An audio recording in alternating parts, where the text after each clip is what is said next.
Shalom saudara-saudara yang terkasih di dalam Tuhan Yesus Kristus, selamat pagi. Renungan pada hari ini diambil dari Filipi pasal yang kedua ayat 1 sampai yang ke-11. Judul renungan kita pada hari ini adalah nasihat yang menuntut pengorbanan. Dian merasa lega ketika mendapatkan tempat duduk di dalam kereta api yang penuh sesak. Dia berharap dapat beristirahat sejenak setelah seharian bekerja. Kalau bisa terlelap beberapa menit saja lumayan juga, ucapnya dalam hati. Namun ketika seseorang wanita yang tengah mengandung mendadak masuk ke gerbong, dia berdiri tepat di dekatnya. Dian bergegas berdiri lalu meminta agar wanita tersebut duduk. Dia pun rela menyerahkan kenyamanan yang sejenak dirasakannya, karena melihat ada orang lain yang lebih membutuhkan tempat duduk. Ketika nasihat agar umat Tuhan di Filipi memperhatikan kepentingan orang lain, hal itu tidak berarti mereka harus mengabaikan kepentingan pribadi. Tidak begitu maksud nasihat tersebut. Namun dalam menjalani hidup dengan sesama, mereka diharapkan tidak hanya fokus pada kepentingan pribadi. Orang yang fokus hidupnya hanya mengarah pada dirinya sendiri, seringkali abai terhadap kepentingan orang lain. Bahkan seandainya ada orang lain yang memerlukan bantuan tepat berada di hadapannya, mengerikan sekali jika hal semacam itu sampai terjadi di mana-mana, bukan? Harapan agar tiap-tiap orang memperhatikan kepentingan orang lain ibarat suatu panggilan yang perlu diwujudkan dalam kehidupan keseharian. Jikalau kita ingin dunia ini melihat ada Kristus yang ada dalam diri kita. Hal yang terwujud lewat kasih yang kita tunjukkan kepada orang lain yang membutuhkan. Bahkan ketika di sana tidak ada seorang pun yang mau melakukannya. Maukah kita menuruti nasihat firman yang menuntut pengorbanan ini? Dalam menjawab kebutuhan orang lain, ada kenyamanan pribadi yang perlu dikorbankan. Oke, mari kita lihat, memiliki pikiran dan perasaan seperti Kristus. Seperti apakah itu ya? Oke, mari kita baca Filipi pasal yang kedua, ayat 1 sampai yang ke-11. Jadi karena dalam Kristus ada nasihat, ada penghiburan kasih, ada persekutuan roh, ada kasih mesra dan belas kasihan. Karena itu sempurnakanlah sukacitaku dengan ini. Hendaklah kamu sehati sepikir dalam satu kasih, satu jiwa, satu tujuan, dengan tidak mencari kepentingan diri sendiri atau pujian yang sia-sia. Sebaliknya, hendaklah dengan rendah hati yang seorang menganggap yang lain lebih utama daripada dirinya sendiri. Dan janganlah tiap-tiap orang hanya memperhatikan kepentingannya sendiri, tetapi kepentingan orang lain juga. Hendaklah kamu dalam hidupmu bersama menaruh pikiran dan perasaan yang terdapat di dalam Kristus Yesus, yang walaupun dalam rupa Allah tidak menganggap kesetaraan dengan Allah itu sebagai milik yang harus dipertahankan, melainkan telah mengosongkan dirinya dan mengambil rupa seorang hamba dan menjadi sama dengan manusia. Dan dalam keadaan sebagai manusia, dia telah merendahkan dirinya dan taat sampai mati, bahkan sampai mati di kayu salib. Itulah sebabnya Allah sangat meninggikan dia dan mengaruniakan kepadanya nama di atas segala nama, supaya dalam nama Yesus bertekuk lutut segala yang ada di langit dan yang ada di atas bumi dan yang ada di bawah bumi, dan segala lidah mengaku Yesus Kristus adalah Tuhan bagi kemuliaan Allah dan Bapa. Hari ini kita bahas ciri khas orang yang hidup di dalam Kristus. Nah, di dalam ayat 1 saja itu ada 5 karakteristik daripada orang yang hidup di dalam Kristus. Yaitu orang yang hidup dalam Kristus, satu ada nasihat, yang kedua ada penghiburan kasih, yang ketiga ada persekutuan roh, yang keempat ada kasih mesra, yang kelima ada belas kasihan. Nah, kalau kita lihat satu-satu ya, saling memberikan nasihat. Jadi salah satu dari 5 ciri khas karakteristik orang yang hidup dalam Kristus. Saudara, apakah mulut yang kita miliki sekarang lebih banyak untuk mencaci maki, ngerasani orang lain, menggunjingkan orang lain, julid terhadap orang lain, atau lebih banyak untuk memberikan nasihat? Ya, ini perenungan pribadi ya, nih ya. Jadi kita harus merenungkan diri sendiri gitu ya. Kalau mulut kita itu banyak yang kita gunakan untuk caci maki orang lain, terus kemudian menggunjingkan orang lain, julid orang lain. Ini berarti kita tidak ada hidup di dalam Kristus. Karena dalam Kristus, mulut yang Tuhan beri ini cenderung harus memberikan lebih banyak nasihat kepada orang yang lebih membutuhkan. Begitu ya. Yang kedua, ada penghiburan kasih. Nah, kalau ada penghiburan berarti ada orang sedih. adakah orang yang sedih di sekitar kita? Nah, sudah jadi kita tuh menjadi penghibur di dalam Kristus. Nah, kalau misalkan ada orang yang sedih, tetapi kita cuekin, maka yang terjadi adalah kita tidak melakukan tugas memberikan penghiburan kasih kepada orang yang membutuhkan. Berarti, dengan kata lain, kita juga tidak berada hidup di dalam Kristus. Kalau misalkan kita tidak memiliki kepedulian terhadap orang yang sedih di sekitar kita. Yang ketiga, ada persekutuan roh. Nah, apakah ada orang yang sendirian di sekitar kita? Nah, kalau persekutuan itu namanya kan ada kebersamaan. Lawannya adalah kesendirian. Karena ada banyak orang di dunia ini yang merasa loneliness, sendiri. Nah, sudah menjadi tugas kita, orang-orang Kristen, untuk menjadi tempat bersekutu di dalam Kristus. Nah, apakah kita melihat ada orang yang kesendirian? Entah orang itu memang karakteristiknya introvert, atau memang orang tersebut tidak memiliki teman. Nah, kalau tidak memiliki teman ini macam-macam sekali alasannya ya. Ataukah karena orang itu memiliki image yang buruk, pernah menipu orang lain, sehingga tidak memiliki teman, atau orang ini memiliki reputasi yang buruk dalam hal misalkan kinerja, sehingga tidak ada orang yang mau menjadi teman bagi dia, atau orang ini sebenarnya kinerjanya tidak apa-apa, karakteristiknya tidak apa-apa, tapi latar belakang keluarganya yang membuat orang menjauhinya. Misalkan latar belakang dari keluarga pembunuh, misalkan, atau latar belakang dari keluarga koruptor. Jadi image daripada latar belakangnya bukan daripada orang itu sendiri, itu yang membuat dia dijauhi. Bisa saja atau seperti itu. Oh, bisa. Macam-macam ya. Nah, menjadi seorang Kristen yang baik itu adalah menjadi tempat bersekutu di dalam Kristus. Jadi orang itu ada orang yang loneliness itu ada yang menemani. Nah, ini ayat-ayat yang mendorong kita untuk menjadi lebih peduli terhadap orang yang sedih, sendirian, dan memerlukan nasihat. Yang keempat dan kelima, ini adalah ada kasih mesra dan belas kasihan. Adakah hati kita memiliki belas kasihan? Sama seperti Kristus mengasihi kita. Ini penting ya. Atas dasar apa kita mengasihi orang lain? Apakah karena memang, karena orang itu memang perlu dikasihani? Nah, itu berarti cuma alasan humanis.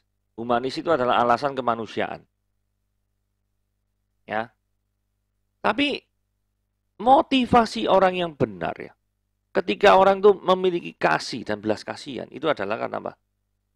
Karena dia ingin meneladani Kristus. Itu harusnya menjadi motivasi yang paling dalam. Yang kedua, dia sudah merasakan kasih Kristus di dalam hidupnya. Sehingga dia harus memberikan kasih itu atau meneruskan kasih itu kepada orang yang membutuhkan. Yang ketiga, dengan adanya dia meneruskan kasih itu, maka dia akan menjadi alat bagi Tuhan membuat orang yang tadinya belum percaya Kristus, sekarang bisa menjadi percaya Tuhan. Jadi sangat penting sekali ya, memiliki karakteristik kasih mesra dan belas kasihan ini. Nah, itu adalah 5 ciri khas orang yang hidup di dalam Kristus. Dari ayat 1. Ya. Nah, ayat 2 yang saya highlight merah itu penting ya. Karena itulah sempurnakanlah sukacitaku dengan ini. Hendaklah kamu sehati, sepikir, satu hati, satu jiwa, satu tujuan. Saudara, ini penting sekali ya. Sukacita Rasul Paulus itu jadi sempurna, meluap-luap dengan adanya apa? Adanya kebersatuan. Sehati, sepikir, satu kasih, satu jiwa, satu tujuan. Jadi memiliki visi yang sama, visi kerohanian yang sama di hadapan Tuhan.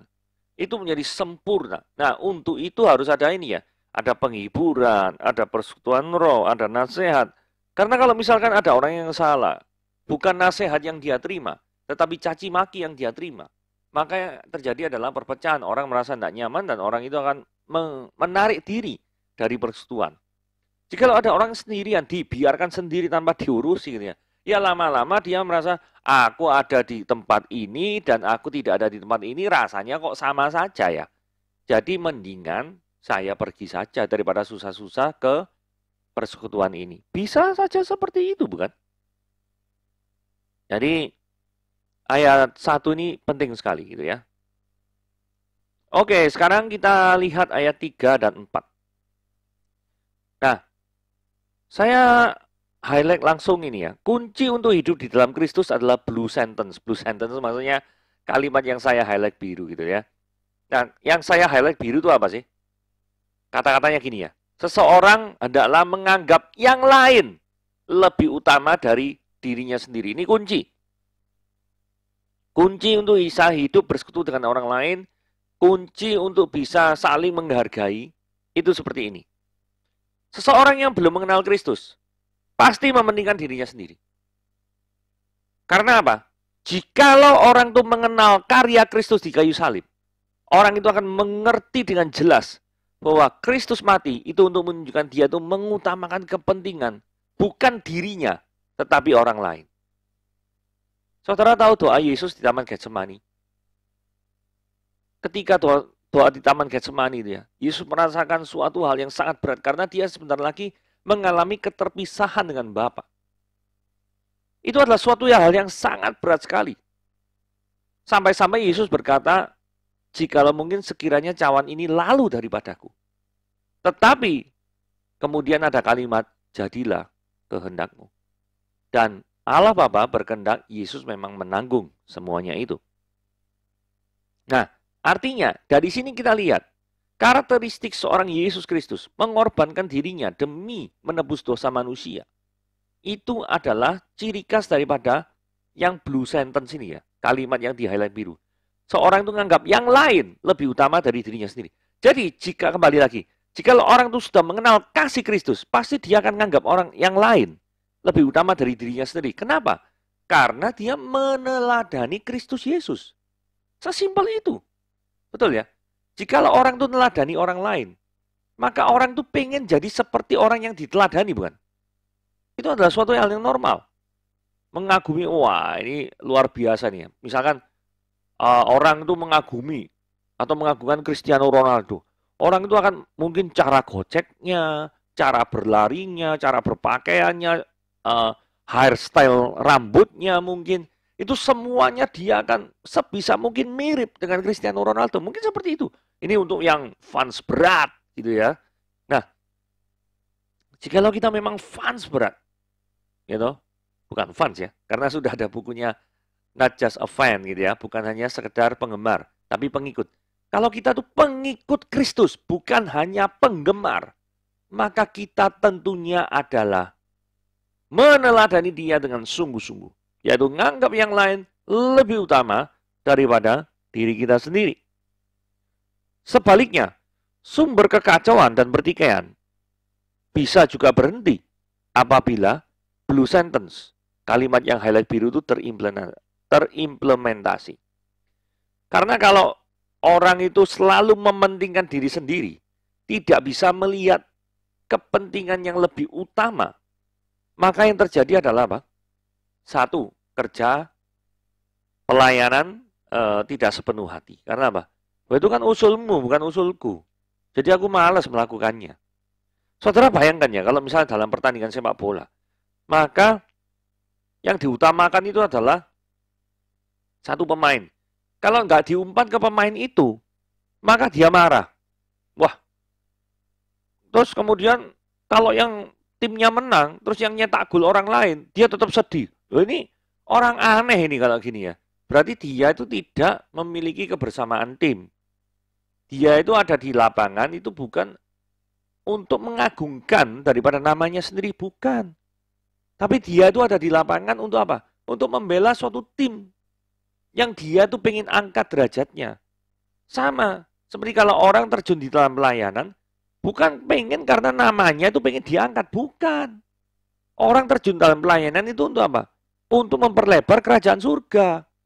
Sama seperti orang terjun ke lapangan sepak bola untuk apa? Mengangkat nama klub atau mengangkat negara. Tujuannya harus gitu. Kepentingan negara, kepentingan klub harus lebih diutamakan. Implementasinya adalah kalau dia misalkan dalam situasi one on one dengan kiper, terus dia ragu untuk shooting atau oper, terus dia lihat ada teman yang lebih bebas, nggak ada kawalan. Keputusan yang paling baik apa? Ini ada teman di sebelah, nggak ada kawalan pemain lawan loh. Harusnya dioper tuh. Karena kalau dioper 100% gol. Tapi kalau di shooting bisa masih 50-50. Kalau dia mementingkan kepentingan pribadinya, maka dia pasti shooting. Karena apa? Kalau ini 50-50, kalau gol nama gua paling dimuliakan. Tapi kalau tim player, dia akan oper kepada orang lain dan dia membiarkan orang lain shooting, membiarkan orang lain tercatat namanya di papan sepak bola itu, tetapi ada kepastian bahwa timnya akan memenangkan pertandingan. Saudara, apakah gambaran seperti apakah pelayanan saudara saat ini? Mementingkan orang lainkah? Ataukah diri Anda sendiri? Oke, ayat 5 ya.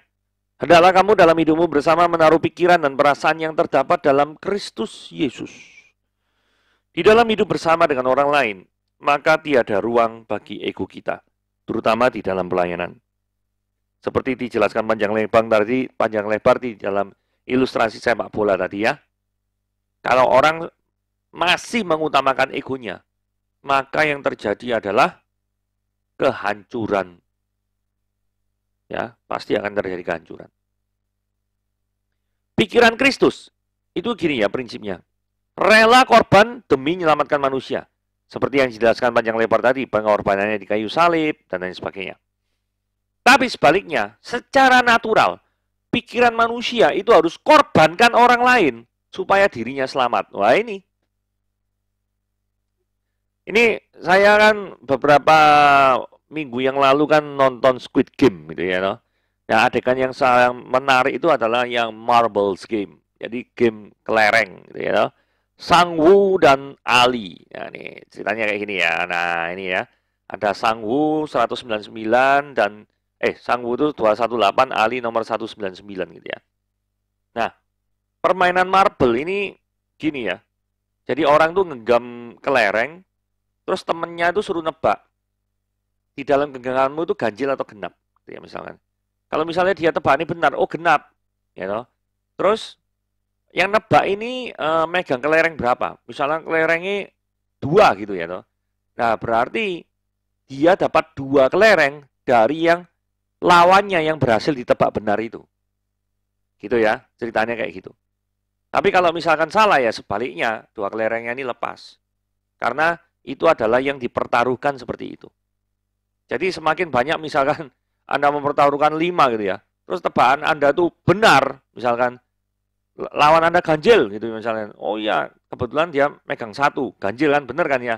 Yang dipertaruhkan berapa? 5. Oh 5 ngambil ya. Tapi sebaliknya kalau salah ya 15 gitu ya. Nah, dalam permainan untung-untungan ini, yang sebelah kanan Sang Woo ini kalah gitu ya. Hampir kalah lah ini ya. Sudah tinggal nggak tahu tinggal 1 atau 2 kelereng gitu loh pokoknya. Terus permainan Squid Game ini ngerti ya. Yang kalah itu ditembak mati pokoknya. Intinya kayak gitulah. Yang kalah itu tembak mati. Nah, si Ali ini yang nomor 199 ini adalah diceritakan imigran Pakistan gitu ya, imigran dari Pakistan. Itu orangnya itu karakteristiknya lugu gitu ya.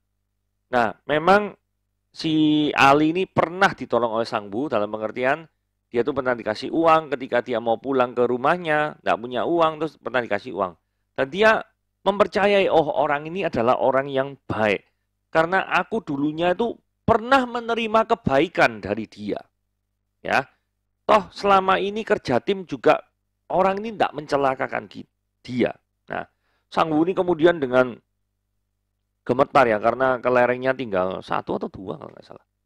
Nah, itu sudah menyadari nasibnya jadi ujung tanduk, maka dia mengatakan gini, oh iya, saya ini punya cara supaya kita ini berdua lolos gitu ya toh. Wah, langsung Sing Ali bilang, wah, iya, gimana caranya? Sudah percayakan kepada saya. Terus kemudian si Sang-Woo ini membuatkan daripada kayak tempat kelereng supaya kelerengnya itu bisa dibungkus dengan baik.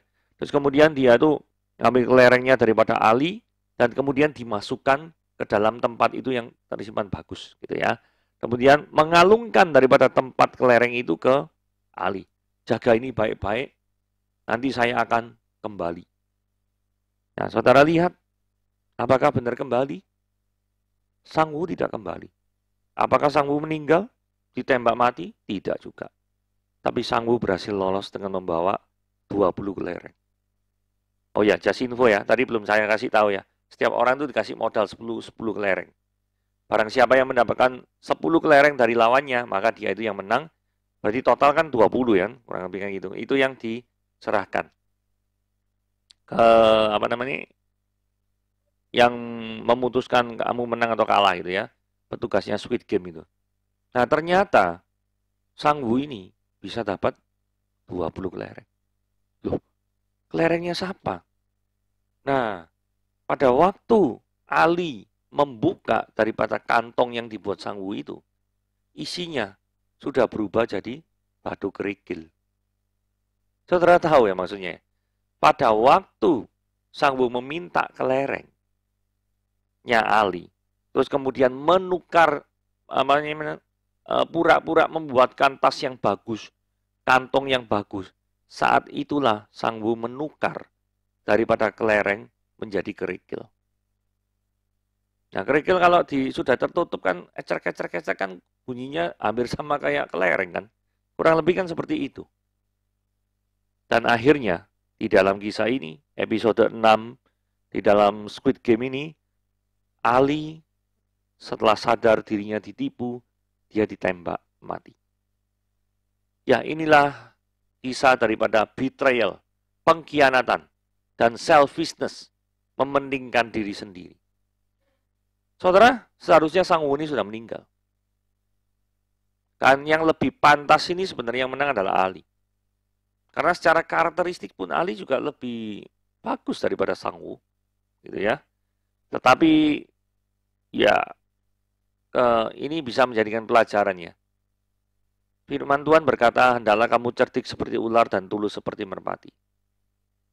Nah, ternyata Ali ini memang dia tulus gitu ya. Tetapi dia kurang cerdik dalam hal melihat atau mengenali daripada teman dalam tanda kutip, yaitu Sang-Woo ini, yang mengakali dirinya. Saudara, manusia itu mengorbankan orang lain untuk menyelamatkan dirinya sendiri. Tetapi firman Tuhan itu adalah mengatakan kita harus seperti Kristus, berkorban untuk orang lain, supaya orang lain bisa menerima keselamatan. Memang ini tidak mudah, tapi itulah yang terjadi. Oke, kesalahpahaman saksi Yehova, ayat 6 ya. Yang walaupun dalam rupa Allah tidak menganggap kesetaraan dengan Allah itu sebagai milik yang harus dipertahankan, melainkan telah mengosongkan dirinya sendiri dan mengambil rupa seorang hamba dan menjadi sama dengan manusia. Nah, pemahaman saksi Yehova itu gini ya, Yesus dan Allah Bapa itu tidak setara. Yesus tidak memiliki maksud untuk merebut kedudukan Allah yang tinggi tersebut. Ini pemahamannya. Saksi Yehova seperti itu. Nah, kalau kita memiliki pemahaman adalah Yesus dan Allah Bapa itu setara. Lah karena setara, maka Yesus menganggap kesetaraannya itu tidak dianggap sebagai milik yang harus dipertahankan sesuai dengan terjemahan bahasa Indonesia ini. Karena kalau saksi Yehova, Alkitabnya itu berbeda ya. Jadi tidak menganggap kesetaraan dengan Allah sebagai milik yang harus dipertahankan. Itu diubah terjemahannya menjadi tidak berusaha untuk merebut kedudukan Allah. Karena asalnya kan tidak setara menurut saksi Yehova seperti itu. Antara Yesus Kristus dengan Allah Bapa. Nah, kenapa ini penting? Karena setara tidak setara itu menunjukkan siapakah Yesus dalam hidup kita. Pengenalan yang keliru akan Yesus akan membuat kita itu masuk neraka atau masuk surga. Saudara, saksi Yehova menganggap bahwa Yesus adalah the first creation, ciptaan yang pertama. Jadi dia tidak kekal. Sementara kekristenan mainstream itu menganggap Yesus itu adalah kekal. Saudara, dalam Yohanes 1 ayat 1, pada mulanya adalah firman, firman itu adalah bersama-sama dengan Allah, dan firman itu adalah Allah, itu menunjukkan bahwa di dalam kekekalan firman, firman itu di dalam Yohanes 1 ayat 14, dijelaskan firman itu telah menjadi daging.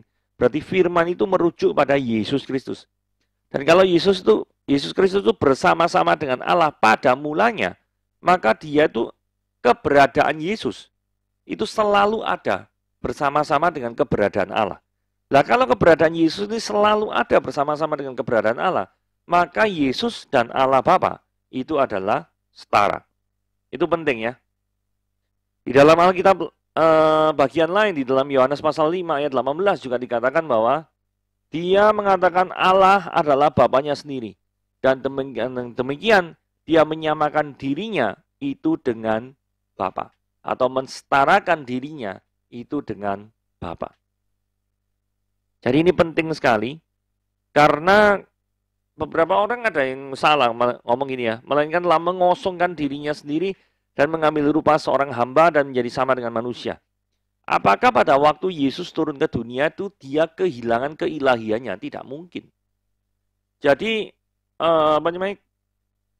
mengartikan mengosongkan dirinya itu adalah kehilangan ilahiannya, itu tidak mungkin. Karena toh di dalam dunia pun Yesus can perform miracle and wonder, bisa melakukan mujizat-mujizat dan tanda-tanda. Jadi mengosongkan diri lebih harus diartikan sebagai membatasi daripada kuasa dirinya. Contoh misalkan gini ya, pada waktu Yesus di kayu salib, dia itu bisa memanggil ribuan malaikat untuk sikat habis orang-orang Romawi. Tetapi apakah itu dilakukan? Jawabannya tidak. Kenapa? Karena memang tujuan Yesus mati di kayu salib untuk menjadi penebus bagi setiap orang yang percaya kepadanya. Kalau misalkan kematiannya Yesus kayu salib itu tidak terjadi, maka dia tidak bisa menjadi penebus, korban yang sempurna bagi Bapa. Jadi ada tujuan-tujuan yang harus bisa dilakukan, di mana ketika tujuan itu terjadi, itu Yesus harus membatasi kuasanya. Dalam pengertian, tidak memanggil malaikat terus hajar habis orang Romawi. Kalau kayak gitu ceritanya, ya Yesus tidak mungkin ditangkap terus itu diadili oleh Herodes, Pilatus, dan lain sebagainya. Jadi menurut saya seperti itu ya. Mengosongkan diri harus membatasi, diartikan membatasi daripada kuasa ilahinya. Tapi bukan berarti status keilahiannya itu hilang. Karena status ilahi itu sifatnya kekal. Kalau sesuatu yang bersifat kekal, itu tidak mungkin mengalami perubahan. Kekal kok. Dari minus tak terhingga sampai plus tak terhingga kok. Kalau misalkan sesuatu itu mengalami perubahan di tengah-tengah, berarti sesuatu itu sifatnya tidak kekal. Tidak steady state, tidak terus-terusan sempurna. Karena mengalami perubahan. Nah, Yesus keilahiannya tidak mungkin mengalami perubahan. Nah, kalau tidak mungkin mengalami perubahan, berarti Yesus adalah Allah setara dengan Bapa. Itu ya jawabannya ya. Semoga bisa dipahami. Ayat 8 dan 9. Yang dalam keadaannya sebagai manusia, dalam merendahkan dirinya dan taat sampai mati, bahkan sampai mati di kayu salib. Saudara, tidak ada penghargaan yang diperoleh oleh manusia ketika dia tidak merendahkan diri di hadapan Tuhan. Betul ya? Buktinya ketika Yesus itu merendahkan dirinya mati sampai kayu salib, maka Allah sangat meninggikan dia. Ada penghargaan ketika Yesus itu taat sampai mati. Walaupun di dalam ketaatannya itu orang-orang mengatakan, aduh masa raja kok dicemooh orang lain. Tidak masalah. Saudara pengen dipuji orang lain tapi direndahkan Allah, atau dicemooh manusia tapi ditinggikan oleh Allah? Nanti jawabannya pasti gini. Ya pengen ditinggikan manusia dan ditinggikan Allah. Ya, ternyata tidak semua situasi berakhir seperti itu ya. Ya, karena ada situasi yang mengharuskan kita untuk dicemooh manusia, tapi nantinya ditinggikan oleh Tuhan. Sebaliknya, tidak ada orang yang menghargai dan menghormati orang sombong. Nah ini anehnya ya. Manusia itu tidak senang atau tidak menghargai orang sombong. Tapi sudah tahu fakta itu, manusia itu ternyata lebih suka untuk jadi sombong ketimbang menjadi rendah hati. Ini fenomena yang unik sekali ya. sudah tahu dia sendiri itu tidak nyenangi orang sombong. Tapi kalau dia memiliki kelebihan tertentu, dia punya kecenderungan untuk jadi sombong. Padahal dia tahu, sombong itu tidak menyenangkan. Tapi kalau misalkan dia yang sombong, mungkin dia tidak peduli sama orang lain. Last chance, kesempatan terakhir. Ya, di sini katakan segala lidah mengaku Yesus adalah Tuhan. Semua nanti pada akhirnya bertekuk lutut. Semua yang ada di langit, yang ada di atas bumi, semuanya akan mengaku Yesus adalah Tuhan. Saudara, ini menarik ya, fakta ayat 10-11 ini menarik. Sekalipun ada orang yang menentang keilahian Yesus sampai akhir hayatnya, tapi orang tersebut akan mengakui Yesus sebagai Tuhan, menurut ayat 10 dan 11 ini. Jadi, percayalah kepada Yesus selagi ada kesempatan di dunia ini.